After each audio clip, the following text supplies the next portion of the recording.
하나님의 말씀 누가복음 15장 11절부터 24절입니다. 우리 거룩하고 큰 음성으로 서로 교독하도록 하겠습니다. 또 가라사대 어떤 사람이 두 아들이 있는데 그 둘째가 아비에게 말하되 아버지여 재산 중에서 내게 돌아올 분깃을 내게 주소서 하는지라. 아비가 그 살림을 각각 나눠 주었대.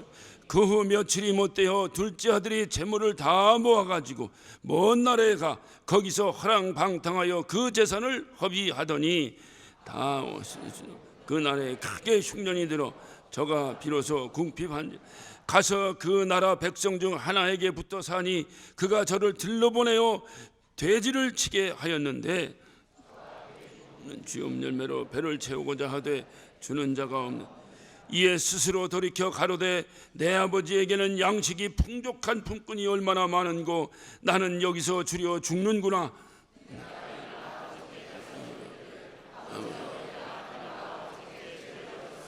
지금부터는 아버지 아들이야 일컬음을 감당치 못하겠나이다. 나를 품꾼의 하나로 보소서 하리라 하고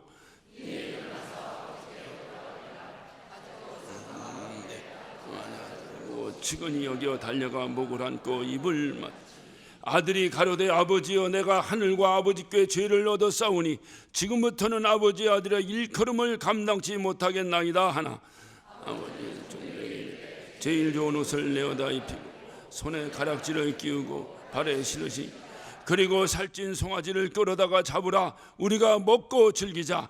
이 내 아들은 죽었다가 다시 살아났음 내가 잃었다가 다시 얻었노라 하니 저희가 즐거워하더라. 아멘. 이 세상에서 가장 쉬운 일은 부모님을 기쁘시게 하는 일이다라고 몇 주간에 걸쳐서 계속 강조하고 있습니다. 이렇게 쉬운 일을 우리가 왜 결심해도 그토록 어려운 일인가?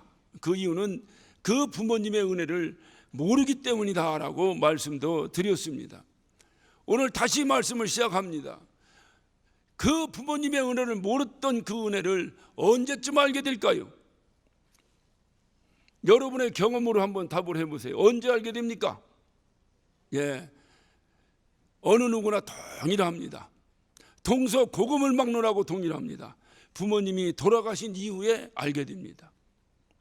살아계실 때는 전혀 몰라요.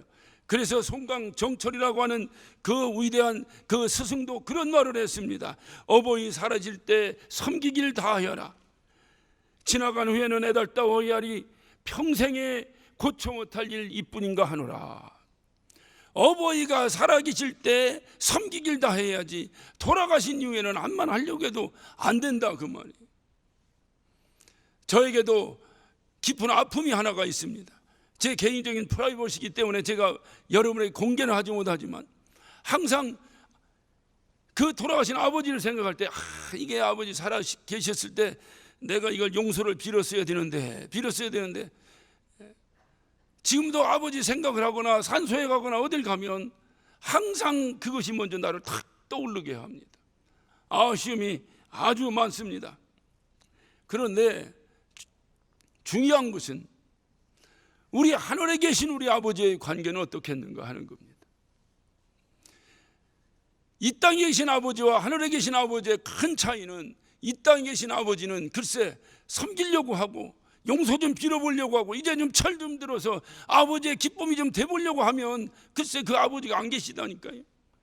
그런데 우리 하나님은 영원하신 분입니다. 하나님은 영원히 계신 분입니다. 문제는 뭐가 있느냐? 우리가 한계가 있는 거예요. 우리의 육체의 삶이 한계가 있는 거예요. 그래서 내가 살았다 할 때에 하나님의 기쁨도 되고 내가 살았다 할 때에 하나님 앞에 용서도 빌고 회개도 하고 내가 살았다고 할 때에 내 육체가 살아있을 때 하는 거예요. 내 육체를 벗어나면 아무리 깨달아도 그때는 이미 시간이 지나버렸습니다. 여러분 아까 말씀을 여러분이 고백했습니다. 육신의 아버지의 은혜를 언제 아는가? 그 아버지가 돌아가신 다음에 안다고 했어요. 여러분 하나님의 은혜를 언제 압니까? 하나님의 감당할 수 없는 크나큰 은혜를 언제 하냐 이 말이. 그것은 우리가 이 땅을 떠나면 압니다. 다시 말해 쉬운 말로 말하면 죽으면 압니다. 누가복음 16장 19절에도 부자와 나사로의 비유를 통해서 그 부자는 평생에 자기가 그렇게 연락하고 풍족한 삶을 살고 있는 이유가 하나님의 은혜라는 것을 조금도 알지 못하고 살았어요. 자기가 잘나서 그렇게 산 줄 알았습니다. 그리고 불언간에 주님의 부르심을 받고 떠나버렸어요. 문제는 그 이후에 그게 알았어요. 죽고 나서 보니까 이게 아닌 거예요. 자기가 평생에 산 것이, 자기가 잘나서 산 것이 아니에요. 주님의 은혜라는 것을 죽고 나서 알았어요. 그리고 그저서 죽고 난 이후에 하나님 앞에 긍휼을 구합니다. 아버지 하나님, 나에게 긍휼을 베푸소서. 저 나사로의 손끝을 통해서 물 한 방울만 내 혀에 떨어뜨려서 내 혀를 서늘케 해달라고 그토록 간구합니다. 물 한 방울이 부자의 혀에 떨어졌습니까? 안 떨어졌습니까? 떨어질 수가 없어요. 왜? 이미 때가 늦은 겁니다. 그래서 우리 육체가 살아있을 때 하나님 앞에 뭔가 이제 내가 잘못한 것이 있으면 하나님께 어떤 용서를 빌고 해결을 하고, 내가 육체가 있을 때 해야지 떠난 이후에는 소용없어요. 누구나 마찬가지. 아무리 이 땅에 죄가 없다 하는 자도 떠나고 나면 알게 됩니다. 그게 성경이 우리에게 가르치는 거예요. 떠나고 나면 누구나 알게 됩니다. 내가 어떻게 살았는가를. 그래서 살아있을 때 지혜로운 자는 내 육체의 삶을 살고 있을 때 하나님께 회개도 하고 하나님께 용서도 빌고 하나님께 위해서 하나님을 기쁘시게 위해서 살기도 하고, 이렇게 효를 다하며 사는 것, 이것이 성도의 삶이라 이 말입니다. 아버지가 도대체 어떤 분인지, 부모가 도대체 어떤 존재인지 우린 잘 몰라요. 여기에 보면 젊은 엄마 아빠들도 많이 앉아 있는데, 우리 젊은 엄마 아빠들에게 한번 제가 물어봅시다. 여러분 결혼하고 아이 낳고 길러니까 이제 조금은 나를 길러주신 부모님이 어떻게 나를 길렀는가를 좀 아시겠죠? 육은 무원입니까? 아시겠죠? 예, 조금 아는 겁니다. 조금.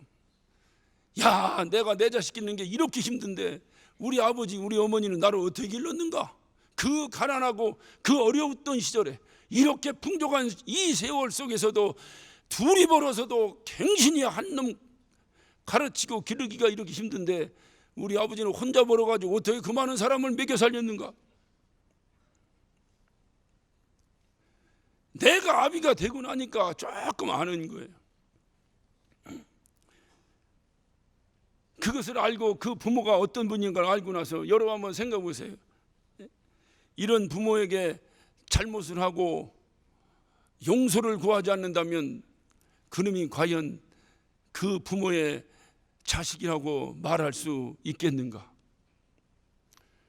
우리 아버지가 나를 어떻게 길렀는데, 우리 어머니가 나를 어떻게 길렀는데, 그런 어머니 아버지를 속상하게 하고도 조금도 누이침이 없다면 그를 과연 자식이라고 부를 수 있는가?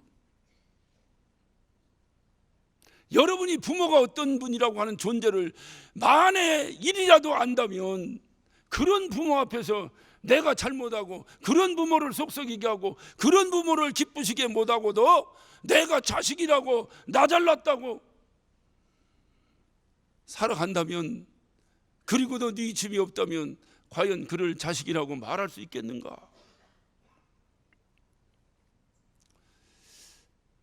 우리가 언제 하나님의 은혜를 압니까?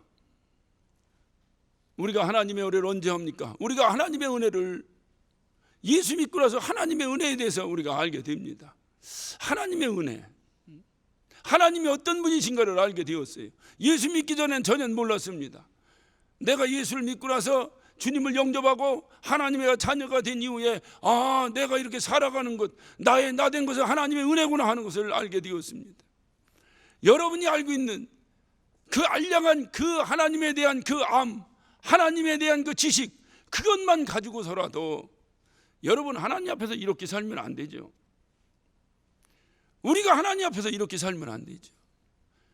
우리가 이렇게 살면서도 여전히 하나님을 찬양하고 여전히 우리가 하나님의 아들이라고 자신 있게 고백할 수 있는 것은 그것이 바로 하나님의 한량없는 은혜요, 하나님의 자녀의 특권입니다.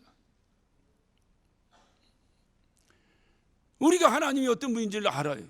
그런데 그런 하나님 앞에서 우리가 잘못하고, 그런 하나님 앞에서 하나님의 아들의 모습으로 살지 못하고, 그리고도 하나님 잘못했습니다, 하나님 나 좀 용서해 주세요 소리를 안 한다면 그를 과연 하나님의 자녀라고 말할 수 있겠는가?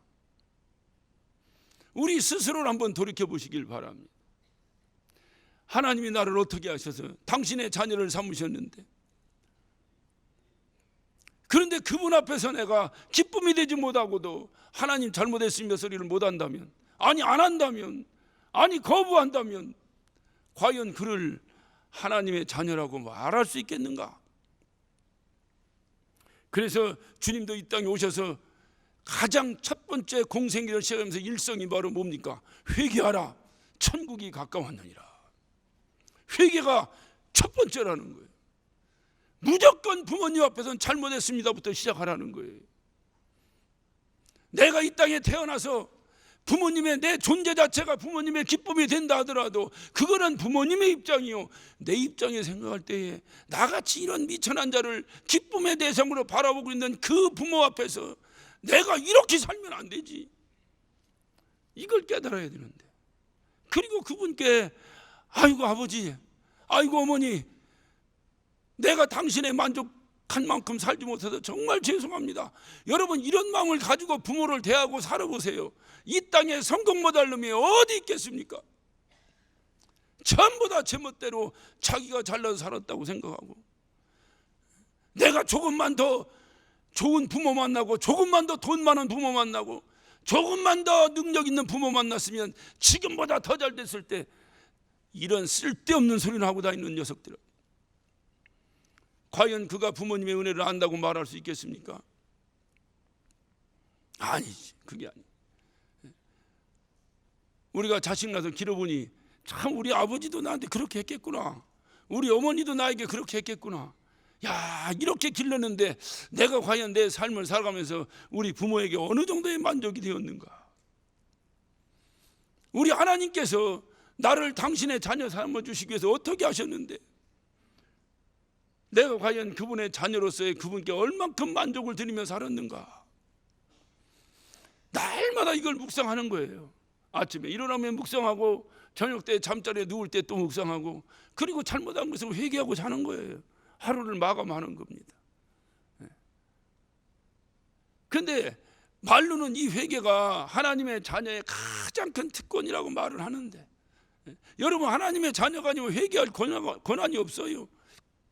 그런 특권이 없어요. 그런 권리가 없어요. 회개라고 하는 것은 하나님의 자녀이기 때문에 할 수 있는 가장 큰 특권입니다.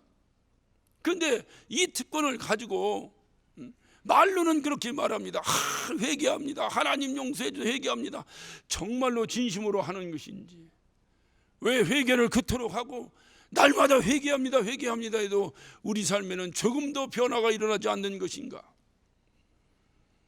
오늘 여러분이 잘 아시는 본문의 말씀, 탕자의 비유를 통해서 우리 회개가 과연 무엇인가 하는 것을 다시 한번 살펴보기를 바랍니다. 회개라고 하는 것은 첫 번째, 불신의 삶에서 믿음의 삶으로 바뀌는 것입니다. 요한복음 16장 9절에 보면 죄에 대하여 하면 너희가 나를 믿지 아니하며 라고 주님께서 말씀하셨습니다. 죄가 뭐냐? 하나님을 믿지 않는 거라는 거예요. 다시 말하면 아버지를 믿지 않는 거라는 거예요. 탕자의 죄가 뭡니까? 탕자의 죄는 아버지를 믿지 않는 거예요. 아버지하고 있어야 자기가 풍족한 삶을 살고, 아버지하고 있어야 자기가 어떤 여유 있는 삶을 살고, 아버지하고 있어야 궁핍하지 않는 삶을 살고 있다고 하는 사실을 믿지 않은 거예요. 그리고 자기가 잘났어요. 아버지, 당신 나에게 줄 분깃 있으면 빨리 주세요. 그래서 그 분깃을 받아서 자기가 아버지를 떠나서 나가서 자기 멋대로 살아야 자기가 정말로 행복한 삶을 살 것이라고 하는 이런 생각을 이 탕자가 한 것입니다. 이것이 죄예요. 다시 말하면 아버지를 믿지 않은 거예요. 요한복음 15장 4절에 보면 주님이 뭐라고 말씀하셨습니까? 포도나무 비유를 통해서 네가 나를 떠나서는 아무것도 할 수 없다는 거예요. 이 사실을 믿지 않은 거예요. 그래서 아버지를 떠나버리는 거예요. 그래서 아버지를 떠났습니다. 그래서 떠났는데 중요한 것은 그가 뉘우칩니다.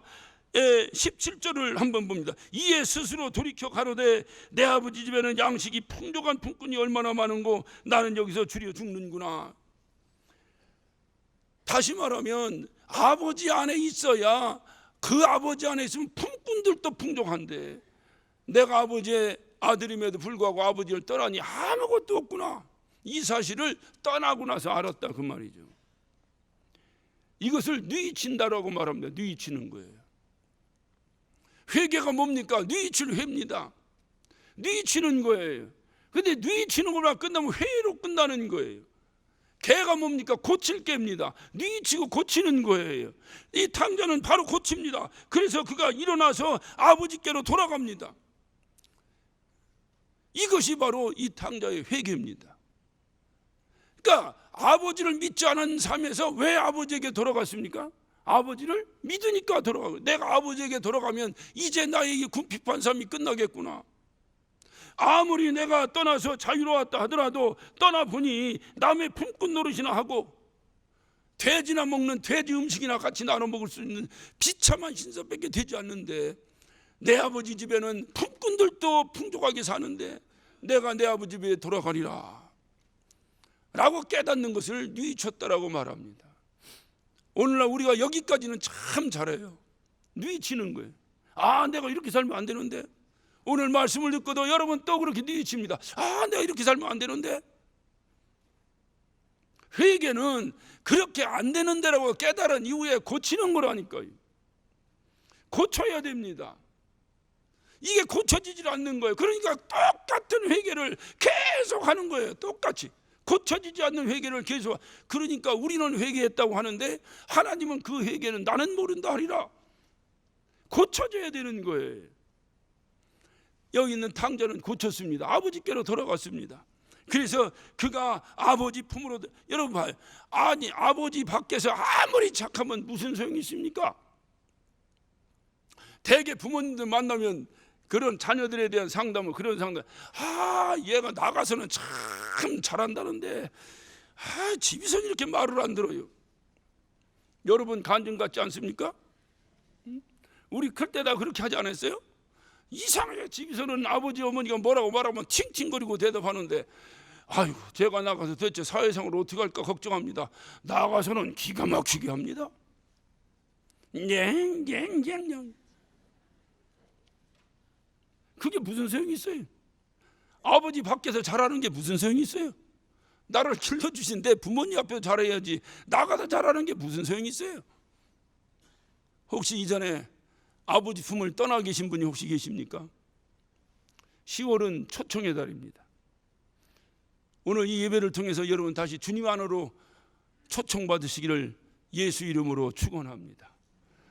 나가서 잘하는 것은 하나님과 나의 아버지와 아무 상관이 없어요.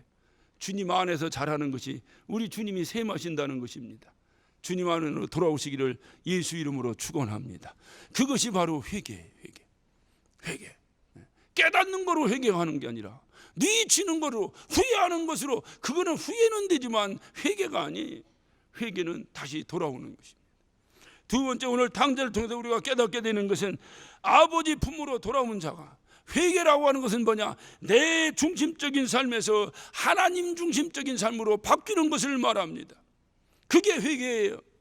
오늘 이 탕자를 한번 봅니다. 이 탕자가 19절을 봅니다. 지금부터 아버지 아들이라 일컬음을 감당치 못하겠나이다. 나를 품꾼의 하나로 보소서 하리라. 탕자는 이 아버지 아들입니다. 그 아버지 아들이에요. 그럼에도 불구하고 이게 회개를 했습니다. 회개를 하고 나서 그가 고백하는 것은 바로 뭐냐? 나를 아들로 여기지 마시고 품꾼, 다시 말하면 종의 한 사람으로 나를 불러달라고 그렇게 고백을 합니다. 종은 자기 의지로 사는 자가 아닙니다. 종은 주인의 의지로 사는 자입니다. 주인이 하라는 대로 하는 것입니다. 마당 새야 마당 쓸어라 마당 쓰는 것입니다. 자기가 알아서 할 필요도 없어요.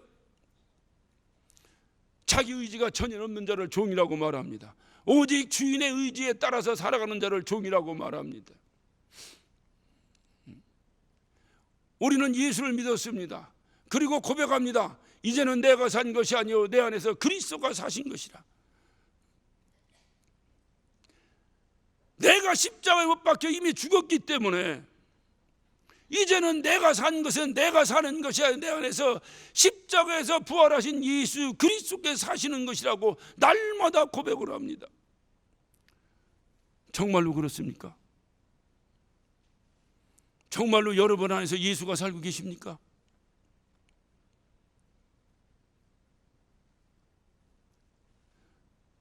우리 교회가 개혁을 하고 시작하면서 첫 번째 표어가 새로운 시작, 예수 그리스도. 저는 그 표어를 보고 엄청난 충격을 받았습니다. 그래, 그렇다면 그전에는 예수로 살았다는 거예요? 아니라는 거예요? 예수로 살지 못했다는 얘기예요. 날마다 예수 내 구원을 외쳤는데 글쎄 내가 주여 주여 했는데 하나님과 아무 상관없이 살았다는 거예요. 그래서 우리는 새롭게 시작하자. 예수 그리스도로 새롭게 시작하자. 지금 여러분의 삶을 한번 보시기 바랍니다. 여러분의 삶의 중심에 예수 그리스도가 계십니까? 우리의 행동 하나하나를 내가 살아서 하는 겁니까? 내 안에서 예수가 살아서 하는 것입니까? 만약에 여러분의 삶의 생각이 예수의 생각이 아니라 여러분의 소견대로 살았다고 한다면 오늘 여러분이 회개를, 다시 말하면 여러분의 중심적 삶에서 하나님의 중심적 삶으로 바뀌어놔야 됩니다. 다시 말하면 나의 삶의 주도권이, 이 로드십이, 이 주도권이 내가 잡고 살아간 이 삶을 이제는 내려놓고 나의 삶의 주도권을 하나님께 넘겨드리는 것입니다. 이제는 내가 사는 것이 아닙니다. 나는 이제 아들이 아닙니다. 나를 종으로 여겨주세요. 그랬다고 해서 이 아들이 종이 됩니까? 나를 종으로 여기달라고 해서 이 아들이 종이 됩니까? 그러기에 우리는 철저하게 주님 앞에 무릎 꿇고 주여 나를 종의 한 사람을 써주세요 하고 무릎 꿇는 거예요. 이것이 진정한 회개입니다. 우리 주님은 지금도 우리를 향해서 외치십니다. 내 주도권을 나에게 넘겨달라는 거예요. 내 삶의 주도권을 나에게 넘겨달라는 거예요. 내가 네 삶의 주도권을 내가 잡고 걸어갔을 때에 결국 네 걸음이 어디에 도착하더냐? 이제 내 삶의 주도권을 나에게 넘겨라. 내가 내 삶의 주도권을 휘어잡고 너를 내가 천국까지 안착시켜 줄 것이다. 이 사실을 믿으시면 여러분의 삶의 주도권을 주님께 넘기시기를 예수 이름으로 축원합니다. 이제 하나님 나를 종이 한 사람을 써주세요. 내가 하나님의 아들이라 일컬음을 받기가 부끄럽습니다. 나를 종이 한 사람을 써주세요. 이것이 바로 우리 삶의 변화예요. 이럴 때 우리 삶이 변화되는 거예요. 내가 나의 삶의 주도권을 잡고 살아갈 때의 삶에서 하나님이 나의 삶의 주도권을 잡고 살아가는 삶으로 변화되는 거예요. 이 변화, 이것을 주님이 원하시는 거예요. 그래서 예수 만난 이후에 삶의 변화, 그 삶의 변화가 뭐냐 이 말이에요. 그 삶의 변화는 주도권에 내가 가지고 있던 내 삶의 주도권을 하나님이 잡고 살아가는 거예요. 이럴 때에 우리는 주님과 함께 풍성한 삶을 살 수 있을 것입니다. 주여 내 삶의 주도권을 잡아주어서, 주여 내 삶의 주도권을 잡아주소서. 기도할 때마다, 무릎 꿇을 때마다, 하루를 마감할 때마다 주여 오늘은 내가 살았습니까? 주님이 살았습니까? 주여 내 삶의 주도권을 당신이 잡아주소서. 주여 내 삶의 주도권을 당신이 잡아주소서. 우리 개혁의 주도권을 당신이 잡아주소서. 이것이 우리의 진정한 신앙 고백이 되고 이것이 바로 회개예요. 이 삶이 진행될 때 우리 삶이 얼마나 많이 변화가 일어나겠어요. 내가 주도권을 잡고 살아갈 때와 하나님께서 나의 삶을 주도권을 잡고 살아갈 때 얼마나 많은 변화가 일어나겠어요. 저는 지난 철야에 우리 목사님 설교에 큰 은혜를 받았습니다. 왜 우리는 서로 미워하는가? 이유는 한 가지입니다. 근데 그 사람을 미워하면 모두가 미워해야 돼. 그러면 그 사람 진짜 나쁜 사람이에요. 그런데 어떤 사람은 좋아하는데 자기만 미워해. 그럼 그거 헷갈리는 거예요. 그거는 자기 소견대로 생각하기 때문에 그래요. 왜 내가 그렇게 살고 있는가? 그래서 회개했어요. 하나님, 내 삶 속에서 이거 미워하는, 내가 미워하는 사람, 저 사람도 미워하는 거 가지고 확인 좀 해주세요. 그러니까 저 사람도 미워하면 그냥 나도 미워하고, 근데 나만 미워하고 저 사람은 아닌 거야. 그러면 하나님 나 좀 용서해 달라고.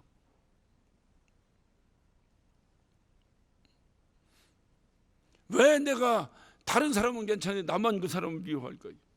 그것은 내 삶의 주도권을 내가 가지고 있기 때문에 그래요. 내 생각에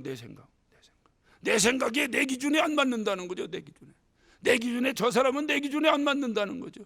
지금 전부 자기 기준이 얼마나 자기 기준들이 서 있는지 몰라요. 그 기준을 누가 맞추겠어 진짜. 그 어느 때 생각해봅니다. 예수님 오셔야 될 것 같다. 누가 맞추겠어요?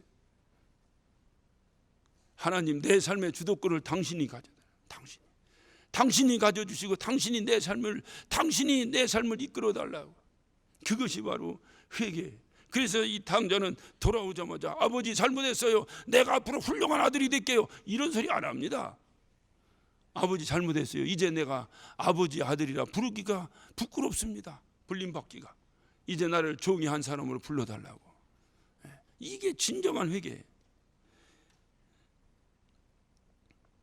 마지막 세 번째는 이론적인 삶에서 실천적인 삶으로 바뀌는 것입니다. 21절에 아들이 가로되 아버지여 내가 하늘과 아버지께 죄를 얻었사오니 지금부터는 아버지 아들의 일컬음을 감당치 못하게. 그는 생각을 했습니다. 내가 돌아가면 아버지 아들이라 일컬음을 받지 아니하고 품꾼의 하나로 써주세요라고 내가 그렇게 말해야겠다라고 뉘우쳤습니다. 그리고 돌아왔습니다. 돌아와가지고 그는 그렇게 말합니다. 아버지여 정말 나를 아들이라 일컫지 마시고 난 그렇게 감당할 수 없습니다라고 실질적으로 그는 고백하고 있습니다. 생각만 하고 뉘우치기만 하고 삶이 아니라 뉘우치고라도 그 삶을 그대로 고백하고 있다 그 말이에요. 이것이 회개. 아무리 잘못했다고 그 이론적으로는 다 아는데 실질적인 내 삶의 변화가 일어나지 않는 거예요.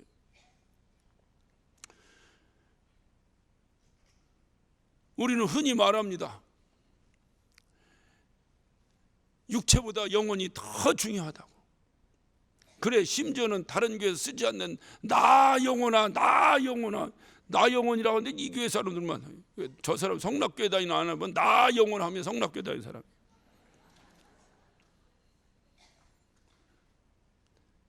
그렇게 중요한 영혼을 위해서 여러분 삶을 한번 들어보세요. 여러분 육체가 중요합니까? 영혼이 중요합니까? 예? 육체가 중요합니까? 영혼이 중요합니까? 내가 삶을 살아가면서 누구나 고백을 합니다. 육체라고 하는 것은 강건하면 80, 그러다가 없어지는 거예요. 흙으로 돌아간다. 내 영혼이 영원하다. 그래, 영혼을 위해 살아야 된다. 영혼이 훨씬 중요하다는 거예요. 그렇게 외치고 살아가는데 실질적으로 여러분의 삶을 한번 돌아보세요. 영혼에 치우쳐 살고 있습니까? 육에 치우쳐 살고 있습니까? 이것이 바로 이론적으로는 알겠는데 내 실질적 실천적 삶에서는 적용이 되지 않고 있다 그 말이에요. 그러니까 알긴 아는데 적용이 안 되는 거예요. 성경을 많이 읽었습니다. 성경 말씀을 많이 압니다. 알긴 아는데 이것이 내 삶에 적용이 안 되고 있는 거예요. 그러니까 말씀 따로 내 삶 따로가 되는 거예요. 이것을 회개하는 거예요. 그것이 잘못됐다고 하는 것은 누구나 다 압니다. 문제는 뭐냐? 고쳐지질 않는 거예요. 이게 고쳐져야 되는데 고쳐지질 않는 거예요.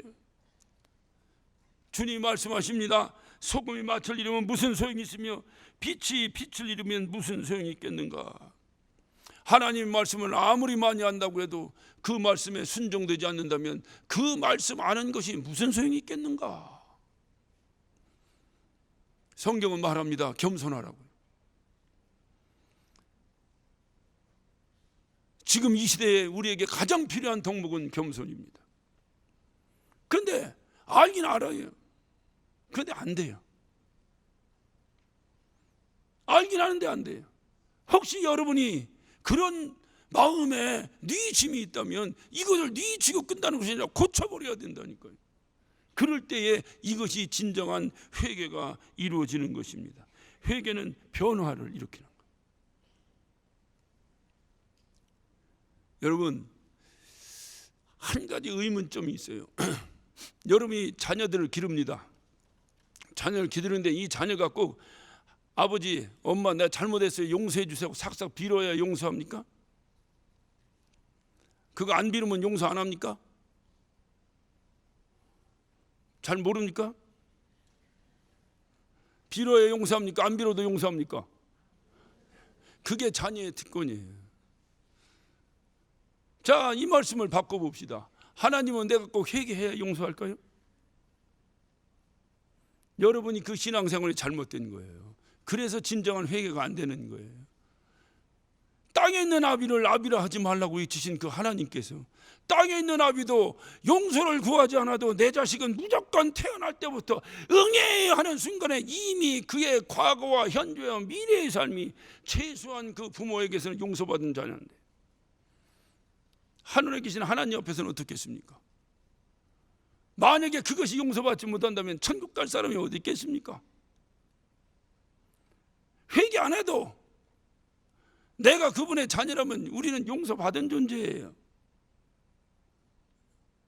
그러니까 회개가 필요 없습니까? 아니, 회개는 뭐냐? 회개는 변화하는 거예요. 내가 우리 아버지에게 잘못했습니다. 내가 우리 아버지 지갑에서 돈을 1,000원을 딱 훔쳤습니다. 내가 훔쳤다는 얘기가 아니고 훔쳤습니다. 들켰습니다. 뒤지게 두드려 맞았습니다. 그래도 아버지 것이 내 것이라는데 그게 뭐 잘못이냐? 난 회개를 하지 않습니다. 그래도 나는 아버지의 자식입니다. 그냥 살아갑니다. 그런데 그렇게 회개를 하지 않고 넘어간 그 자식은 그 다음에 2,000원 훔칩니다. 그 다음에 3,000원 훔칩니다. 그래 옛날부터 어르신들 하신 말씀이 반월도둑이 소도둑 된다는 거예요. 여러분, 큰 죄를 짓는 사람이 처음부터 큰 죄 졌을까요? 교회에서 헌금 도둑질하는 사람이 처음부터 헌금을 수십억 수백억씩 도둑질할까요? 아닙니다. 그는 언젠가 몇만 원을 도둑질했을 것입니다. 그런데 안 들켰어요. 그리고 회개도 안 했습니다. 몇만 원이 몇십만 원으로 바뀝니다. 몇십만 원이 몇백만 원으로 바뀝니다. 그리고 그는 매독을 도둑질합니다. 회개 안 한 사람과 회개한 사람의 차이는 이거예요. 어떤 사람이 아버지 지갑에서 1,000원을 훔쳤습니다. 그리고 철저하게 회개를 했습니다. 자기 삶을 고쳐버렸습니다. 나는 평생에 아버지 지갑에서 돈을 꺼내지 않으리라 결심을 했습니다. 그리고 안 했습니다. 이 자식과 회개가 되지 않은 자식은 그 다음에 2,000원 또 한다니까요. 그래도 또 용서합니다. 그래도 아들이니까. 3,000원 또 한다니까요. 그래도 또 용서합니다. 아들이니까. 그러다가 남의 집 담을 뛰어넘습니다. 요즘 매스컴의 가장 핫한 뉴스 중에 하나는 화성 연쇄살인범이 잡혔다는 거예요. 그 언젠가 저희들 젊었던 시절에 얼마나 공포의 밤이 진행됐습니까? 저녁이면 거리를 못 다녔어요. 그런데 30수년이 지난 후에 잡혔다는 거예요. 잡혔는데 잡고 나서 보니까 이게 한두 건이 아니라 40여 건인가 몇 건이 된다는 거예요. 이제까지 한국에 풀리지 않은 미제 사건은 아마 모두가 그 사람이 했을지도 몰라요. 상상을 초월합니다.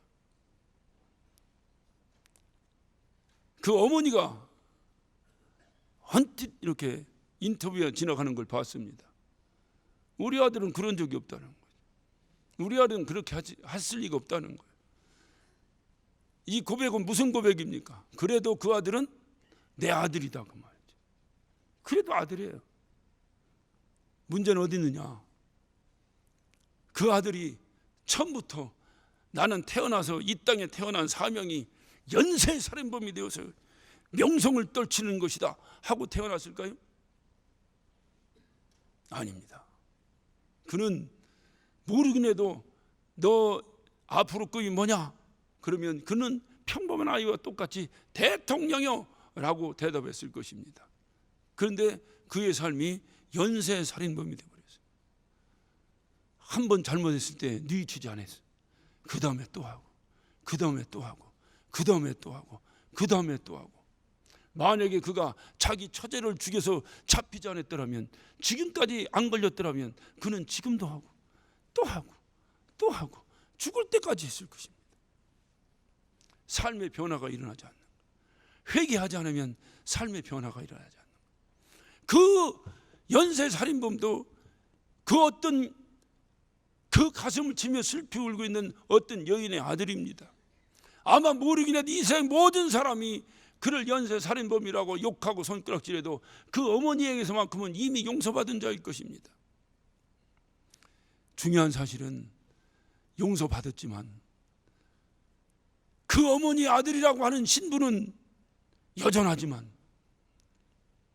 그는 그 어머니와는 살 수 없는 영원히 결별되어 감옥에서 그는 그 삶을 마감할 것입니다. 여러분이 깨달으시기를 바라요.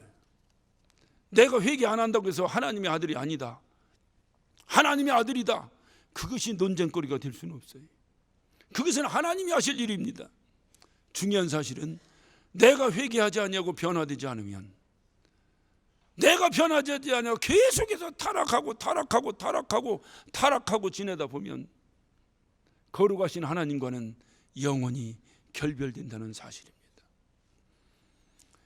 내 아버지가 어떤 분인데 그 아버지 앞에서 잘못하고도 용서를 빌지 않는다면 그는 그 아버지와 영원히 결별된 것이 마땅할 것 같아요. 결별되는. 그래서 회개하라, 천국이 가까웠느니라. 여러분, 천국은 어떻게 갑니까? 천국은 두 가지 방법으로 갑니다.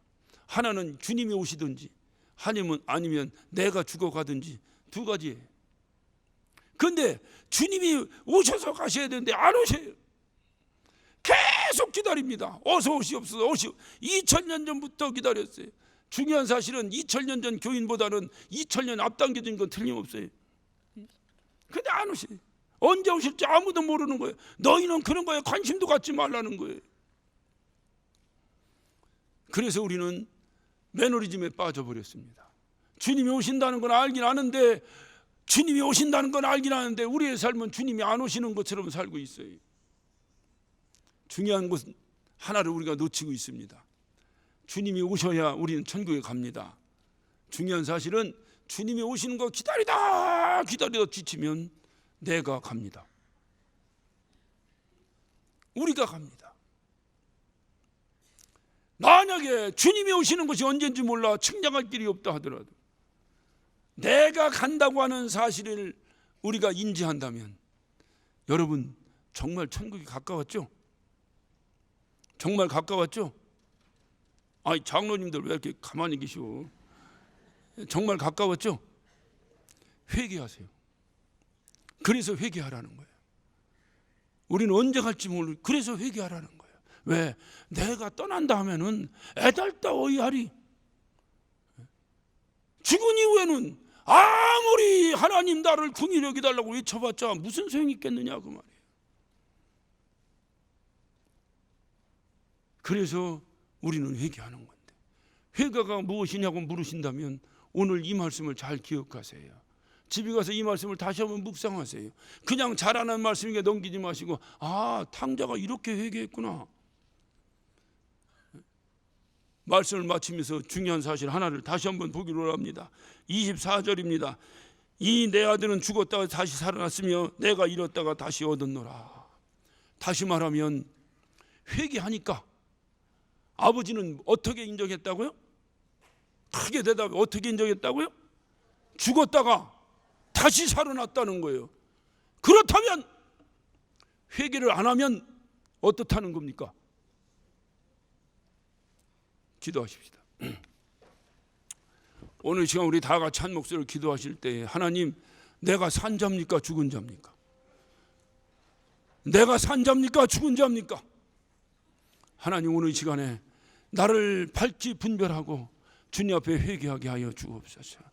하나님, 내 삶이 회개의 삶이 되게 하셔서 날마다 주님과 더불어 주님의 자녀의 삶을 살게 하여 주옵소서. 주님의 기쁨이 되는 것은 내가 자녀의 존재로만으로도 충분히 그분을 기쁘시게 할 수 있습니다. 어느 것을 더 하려고 하지 말고 주여, 날마다 주님의 자녀의 신분을 유지하며 사는 정말 회개한 심령의 삶을 살게 하여 주옵소서. 회개하지 않으면 주님은 죽은 자라고 인정하셨는데, 지금 내가 죽은 자입니까 산 자입니까? 아니, 죽었다가 다시 살아난 자입니까? 살았다가 죽은 자입니까? 주여, 나의 삶을 주관하여 주옵소서. 우리 다 같이 주여 삼창하시고 한 목소리로 기도하십니다.